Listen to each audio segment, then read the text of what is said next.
Bitterness, anger, and resentment can be heavy burdens that weigh down our hearts like stones, making it difficult to embrace joy or relationships. Often, we may not recognize when these feelings seep into our lives, gradually clouding our perspective and tainting our interactions with others. The Bible offers wise counsel on addressing these toxic emotions, particularly in Ephesians 4:31, urging us to rid ourselves of bitterness and its companions, rage, anger, and malice. By understanding the nature of these emotions, we can begin to unclog our hearts and restore our peace. Imagine our heart as a vessel, often filled with bitterness like a glass of murky water. When bitterness settles in, it can obscure our vision and hinder our ability to see the goodness around us. Left unaddressed, these negative emotions tend to fester, creating barriers in our relationships and making it challenging to connect authentically. The act of holding on to anger can feel validating momentarily, but it ultimately holds us captive, robbing our peace and joy.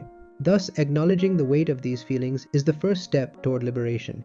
Ephesians 4:32 provides us with the antidote to bitterness: kindness, compassion, and forgiveness. It encourages us to replace the grime of anger with the pure waters of love and understanding. Like the glass of dirty water that needs cleansing, our hearts require a deliberate effort to fill them with something wholesome and nurturing. When we actively choose kindness, we reflect the love of Christ, who forgave us even in our imperfections. Embracing compassion opens our hearts to healing and restores harmony in our relationships. Surrendering our pain and grievances to God is a transformative act that allows the healing process to begin.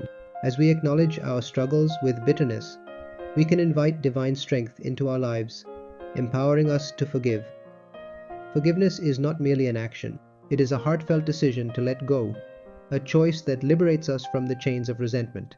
By doing so, we replace bitterness with gratitude, fostering an environment where true love flourishes and wounds begin to heal. In closing, it is essential to remember that letting go of bitterness is a journey, not an instantaneous feat. One step at a time, we can choose to shake off the heaviness of anger, allowing kindness and compassion to fill our hearts instead. As God heals our wounds, we can radiate His love to those around us, creating ripples of grace and encouragement. Therefore, let us embrace the freedom of forgiveness, invoking true peace within ourselves and extending it to others.